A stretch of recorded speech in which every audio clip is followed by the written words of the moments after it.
While scholars have discussed Tissot's lady love, Kathleen Newton, in relation to his work from the 1870s to the early 1880s, much more could be said about the Irish Muse's impact on Tissot's representation of women in his later religious works. Kathleen's specific life experience of divorce and extramarital relations likely made Tissot more compassionate towards women living outside of society's mores. Though unknown how much Kathleen shared about her life with Tissot following her death, it appears that artists' representations of women became more compassionate.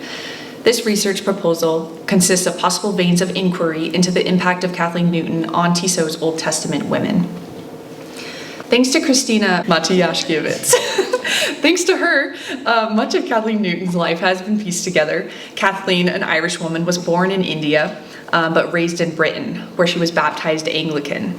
Kathleen returned to India in 1871 at the age of 16 when her brother George brokered her arranged marriage to Dr. Isaac Newton, a widower twice Kathleen's age.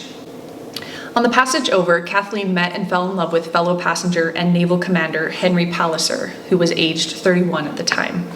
The tryst ended when Palliser left Kathleen to join his ship in Bombay while she went on to Ludhiana, Punjab, and her waiting fiancé. She married Newton, but regretted the marriage perhaps in the moment the ceremony was over, as it was never consummated. She left Newton for Palliser 9 days later, writing to confess she had committed adultery, which, in her words, with Palliser prior to their marriage. Newton began divorce proceedings after Kathleen later wrote him that she was pregnant with Palliser's baby. Divorce was finalized on the 30th of December, 1871, the day Kathleen gave birth to a daughter. To avoid illegitimacy, Dr. Isaac Newton was listed as the father. The affair with Palliser continued for the next several years.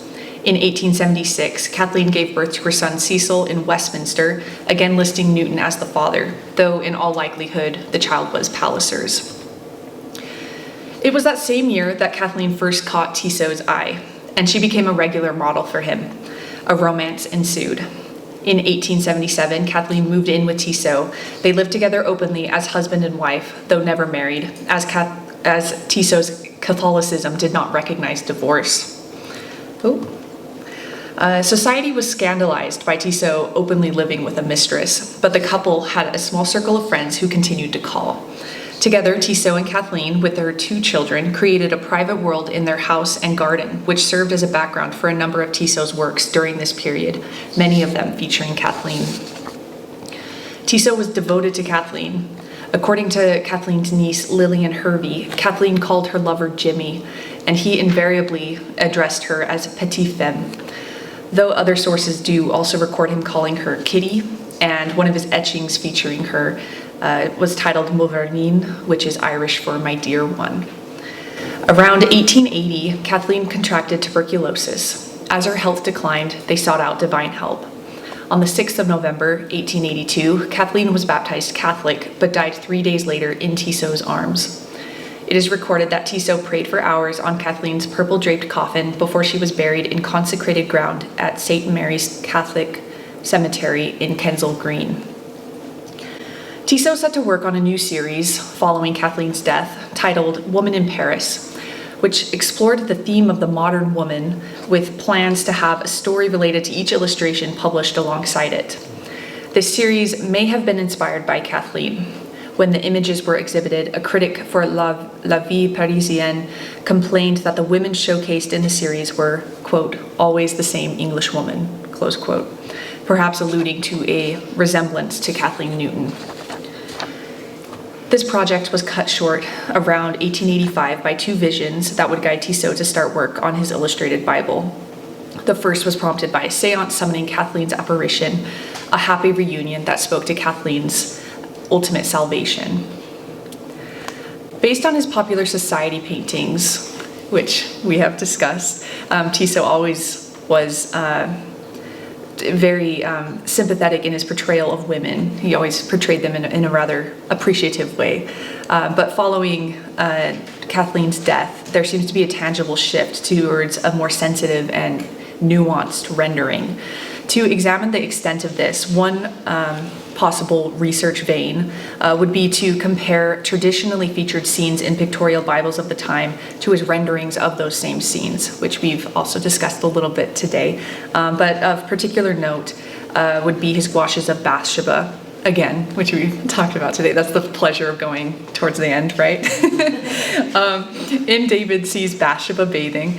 Bathsheba is a tiny detail to the far right of the image. She is not performing or seducing.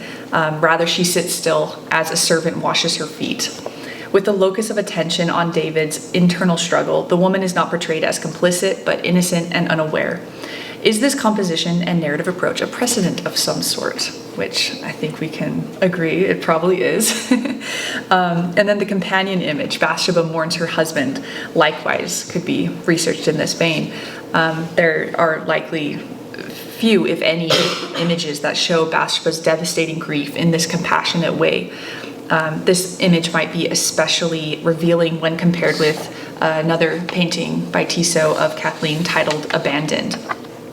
Painted during her consumption, which is recorded as 1881 through 82, it shows her fallen on the ground in an echo of Bathsheba's pose. Kathleen was similarly a woman impregnated from an extramarital affair. How much of Bathsheba's portrayal might be attributed to Tissot's compassion for Kathleen's life experiences? Is there a commentary here on how the questionable actions of men in positions of power impact women? Palliser as a 31-year-old Navy man cavorting with a 16-year-old, and David, a king of Israel, coercing a soldier's wife to sleep with him. Two other images might be similarly viewed in terms of women victimized by men in power. Tissot chose to create a multi-image portrayal of the episode of the Levite's wife. The two images, the Levite findeth his dead wife and the Levite's wife dies at the door, particularly point to the vulnerability of the women. Tissot depicts the wayward wife with great compassion, the implication being a woman who has been abused by those in societal and gendered power. Another aspect of Tissot's portrayal of biblical women and connections with Kathleen Newton that warrants further examination is the proliferation of red hair in Tissot's Old Testament figures. Kathleen was described as golden-haired, but often depicted by Tissot as auburn red, as is seen in the images here. It does not seem surprising that in depicting iconic women like Eve and Esther, he might be referencing his former love. It would be interesting to further research Tissot's vantage point on both Eve and Esther, as well as the red-headed Levite's wife, as these stories are ones of women influenced by and at the mercy of patriarchal structures. Moreover, what kinds of associations did red hair have for Tissot? Tissot associated with the Pre-Raphaelite artists, and his works were at times termed Pre-Raphaelite by contemporary writers. The Pre-Raphaelite Brotherhood regularly represented red-haired women using model muses Elizabeth Siddal, Fanny Cornforth, and Alexa Wilding. Women who, like Kathleen, led unorthodox lives and had intense relationships with the male painters. Analyzing Tissot's works in this way could provide new perspectives on Kathleen Newton's influence and shed light on how Tissot reframed biblical women during his time.